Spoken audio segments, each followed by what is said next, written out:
చంద్రబాబు నాయుడు గారికి ఆ పేరు వింటే చాలు జగన్ గారు గుర్తొస్తున్నారంట. చంద్రబాబు నాయుడు గారికే కాదు, వాళ్ళ నాయకులు ఎవరైతే ఎమ్మెల్యేలు మంత్రులు ఉన్నారో వాళ్ళందరికీ కూడా ఆ పేరు వింటే చాలు జగన్ గారు గుర్తొస్తున్నారంట. దాంట్లో ఎలాంటి డౌట్ లేదు. అసలు ఏ పేరు అది అని అంటే కనుక విదేశాల్లో ఉన్న చంద్రబాబు నాయుడు గారు అక్కడ కూడా ఈ విషయం మీద కంప్లైంట్ వెళ్ళింది, చాలామంది మాట్లాడారు, చెప్పారనంటే నేను అక్కడికి వచ్చి రాగానే దీని మీద మనం మాట్లాడదాం అని అయితే కనుక మాట్లాడటం జరిగిందంట. మరి ముఖ్యంగా ఈ తుఫాన్ ఏదైతే ఉందో దాని దెబ్బకి మ్యాక్సిమం అంటే కల్లోలం ఆంధ్రప్రదేశ్లో కన్నా టీడీపీ పార్టీలు ఎక్కువగా జరిగింది. అసలు ఏ మాట వింటే జగన్ గారు గుర్తు వస్తున్నారో, దేని గురించి మాట్లాడితే జగన్ గారు గుర్తొచ్చేస్తున్నాడో అనే దాని మీద మాట్లాడబోతున్నాం. చాలా ఇంట్రెస్టింగ్ ఉండబోతుంది. ఫస్ట్ అయితే మీరు లైక్ చేయండి. లైక్ చేస్తే ఎక్కువ మందికి ఇన్ఫర్మేషన్ షేర్ అవుతుందండి. మీ బాధ్యతగా లైక్ చేయండి. అంతేకాదు నాకు కూడా మోటివేషన్ ఉంటుంది. కొత్తగా మన ఛానల్ ఇస్తూ పక్కగా సబ్స్క్రైబ్ చేయండి. మీ అమూల్యమైన అభిప్రాయాన్ని కామెంట్ రూపంలో తెలియజేయండి. నిజంగా ఆయన ఇతర దేశాల్లో ఉన్నాడు కానీ ఆయనకి మనశ్శాంతి లేదండి చంద్రబాబు నాయుడు గారికి.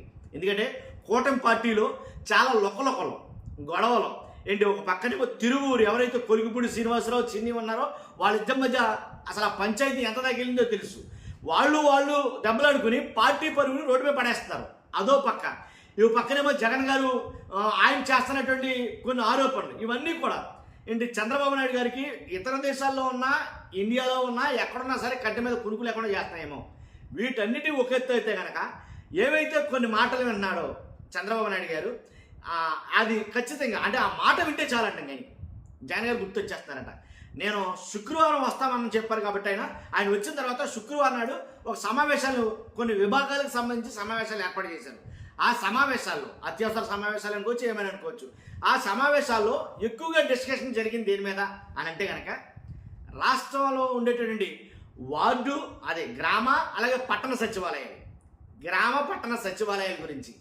ఏమైంది గ్రామ పట్టణ సచివాలయాల కంటే అన్నిట్లకన్నా ముందు ఈ గ్రామ అలాగే పట్టణ సచివాలయాల పేరు అయితే కనుక మార్చేయండి.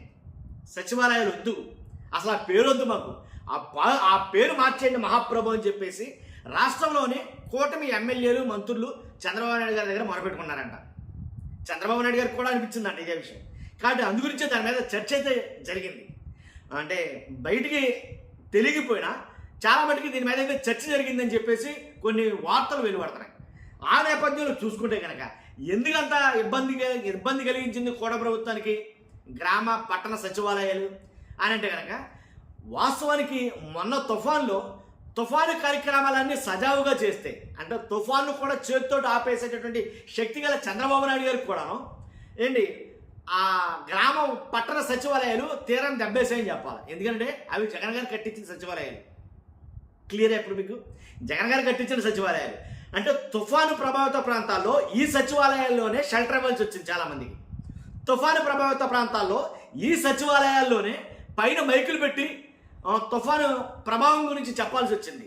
ఇప్పుడు సచివాలయాల గురించి మాట్లాడాల్సి వచ్చినప్పుడు సరే దాంట్లో కూర్చున్న జనం కావచ్చు, అలాగే వైసీపీ సోషల్ మీడియా కావచ్చు, జగనే దిక్కయ్యాడేమో తుఫాన్లో కూడా అని కొంతమంది వీడియోలు, అంతేకాదు జగన్ కట్టించిన భవనాలే దిక్కయ్యాయి కూటమి ప్రభుత్వానికి అని కొంతమంది ఇలా సోషల్ మీడియాలో ఏకి పారేశారు. మనం ఆవుకనిక అంటే జగనే ఇప్పుడు కూడా జగనే రాష్ట్రానికి దిక్కయ్యాడు అని అయితే కనుక నిజంగా మార్పు తీసుకోలేకపోయారు చాలామంది, కొంతమంది నాయకులు, కూటమి నాయకులు, మంత్రులు కావచ్చు, ఎమ్మెల్యేలు కావచ్చు, చంద్రబాబు నాయుడు గారు కావచ్చు. కాబట్టి ఎంత పని చేసినా సరే, ఎంత కష్టపడినా సరే 3 రోజులు భోజనం చేయకుండా అలాగే తుఫాను ప్రభావిత ప్రాంతాల కోసం ఆ లోపలుండి ఆయన కష్టపడ్డారంట చంద్రబాబు నాయుడు గారు. ఒక మీడియా మాట్లాడింది, ఒక మీడియా ఏంటి గోంగర మహావంశి మహా న్యూస్ ఛానల్లో ఏంటి ఇలా మాట్లాడారు. కాబట్టి ఇలాగ కొన్ని ఛానళ్ళు ఉన్నాయి అంటే కూటమికి అనుకూలంగా పనిచేసే ఛానల్ కావచ్చు, పత్రికలు కావచ్చు, దాంట్లో బీభత్సమైన హైప్స్ ఇచ్చారు ఈ విషయం మీద. కాబట్టి చంద్రబాబు నాయుడు గారు పడిన కష్టం అంతా కష్టం కాదు. ఇంకా నయ్యం వంశీ గారు ఇంకో మాట అన్నాడు. ఆయన ఏమన్నా తెలుసా, అసలు కుదరలేదు కానీ ఆయనకి అంటే అవసరం లేదు కానీ పని పడలేదు కానీ కుదరలేదు, కుదిరితే కనుక ఆయన ఈ వచ్చే తుఫాన్ని తన చేతులతో ఆపేసి పక్కకి వేరే చోటకి పంపించేది ఆయన అని లైవ్లో ఆయన మాట్లాడిన మాటలు నా మాటలు కాదండి. కానీ ఇలా మాట్లాడారు. మరి మాట్లాడవచ్చో మాట్లాడకూడదు అలాగా ఇంకా ఎత్తుతూ వస్తే కనుక భజన చేయడం వస్తే కనుక అంత దారుణంగా ఎలా చేస్తాను నాకు అర్థం కాదు. కాబట్టి అలా జరిగితే మొత్తం ఈ రకంగా సచివాలయాలు మొత్తం అన్నింటినీ డ్యామేజ్ చేస్తాయి.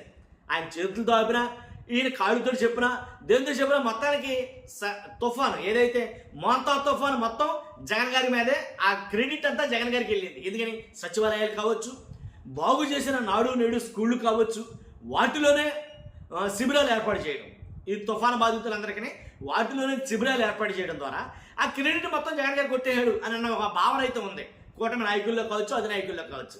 కాబట్టి అందులోనూ చాలామంది ఎమ్మెల్యేలు, మంత్రులు స్థానికంగా తుఫాను ప్రభావిత ప్రాంతాల్లో పర్యటించలేదంట, వెళ్ళలేదంట. అది స్వయాన చంద్రబాబు నాయుడు గారే చెప్పారు, అది ఈనాడు వారు రాసుకొచ్చారు. కాబట్టి అలాంటి వాళ్ళు పేర్లు ఉంటే వాళ్ళ గొడవ నేను తెలుస్తాను, వాళ్ళతో నేను మాట్లాడతాను అన్నారనుకోండి, అది వేరే విషయం.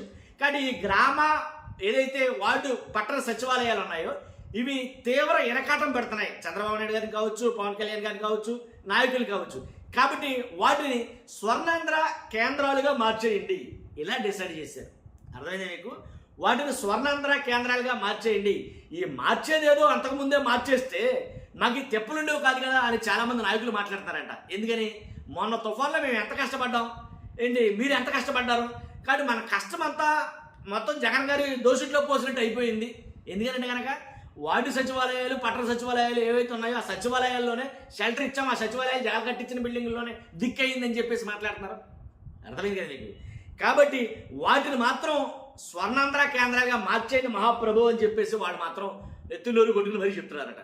కాబట్టి ఏదేమైనా ఆ పేరు వింటే, ఇది జగన్ గారి పేరు అంటే జగన్ గారి హయాంలో తీసుకొచ్చిన ఆ సచివాలయాల పేరు, ఆ సచివాలయాలు అనే ఆ పేరు వింటేనే జగన్ గారు గుర్తు వస్తున్నాడంట. చంద్రబాబు నాయుడు గారికి కావచ్చు, అందరికి కావచ్చు, రాష్ట్రం మొత్తం గుర్తొచ్చాడులేండి. అప్పుడు వాస్తవం మాట్లాడాలంటే ఆ తుఫాను ప్రభావిత ప్రాంతాల్లో రాష్ట్రం మొత్తం గుర్తొచ్చాడు జగన్ గారు. ఎందుకంటే ఆ సచివాలయాలు కావచ్చు, ఆ సచివాలయ ఉద్యోగులు, దీని గురించి చెప్పడం మర్చిపోయా, ఇంచుమించుగా రాష్ట్రంలో 15,000 సచివాలయాలు ఉంటే 15,000 సచివాలయాలకి 126,728 మంది 126,728 మంది ఉద్యోగులు ఉన్నారు.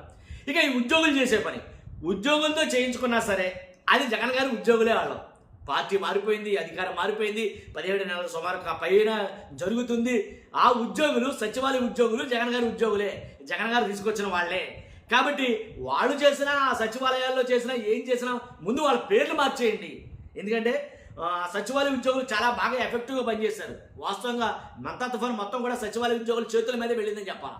ఏంటి పునరావాస కేంద్రాల్లో కావచ్చు, వాళ్ళకి తుఫాను ప్రభావం దాని మీద ఆ ఇంపాక్ట్ ఎలా ఉంటుంది అంటే ఎప్పటికప్పుడు తెలియజేయడం కావచ్చు. అంతేకాదు ఏళ్ళు ఇంచుమించుగా గ్రామీణ ప్రాంతాల్లో అయితే కనుక 95,000 మంది, 95,000 చిల్లర అంతమంది అయితే ఉన్నారు. వాళ్ళందరూ కూడా చాలా ఎఫెక్టివ్గా పనిచేశారు. పట్టణాల్లో 31,640 మంది చిల్లర ఉన్నారు. కానీ ఉద్యోగస్తులందరూ జగన్ గారు వచ్చినటువంటి వాళ్ళే. కాబట్టి వాళ్ళు పనిచేసినా కానీ సచివాలయాల్లో ఉన్నా సరే, లేదా నాడు నేడు స్కూల్లో పెట్టినా సరే, ఎక్కడ పెట్టినా జగన్ గారి పేరైతే వినబడతానే ఉంది. కాబట్టి ముందు ఆ గ్రామ సచివాలయాల పేరు మార్చేస్తే మేము మనశ్శాంతిగా ఉంటాం, మాకు నిద్ర పడుతుంది. లేకపోతే మాకు నిద్రే పట్ల ఆ తుఫాన్ 4 రోజులు అని అయితే చంద్రబాబు నాయుడు గారి దగ్గర మొరపెట్టుకున్నారట. కాబట్టి ఇది ఎలా జరిగితే కనుక వెంటనే వాటిని స్వర్ణాంధ్ర కేంద్రాలుగా మార్చబోతున్నారు. దీని మీద కొన్ని మాటలైతే జరుగుతున్నాయి, ఇంకా ప్రాసెస్లో ఉంది. కాబట్టి చూస్తున్నాం మీరు అందరూ కూడా. మీ అభిప్రాయం కామెంట్ రూపంలో తెలియజేయండి. ఫస్ట్ అయితే లైక్ చేయండి, నా మాటల మీద మీ అభిప్రాయం తెలియజేయండి. Thank you very much.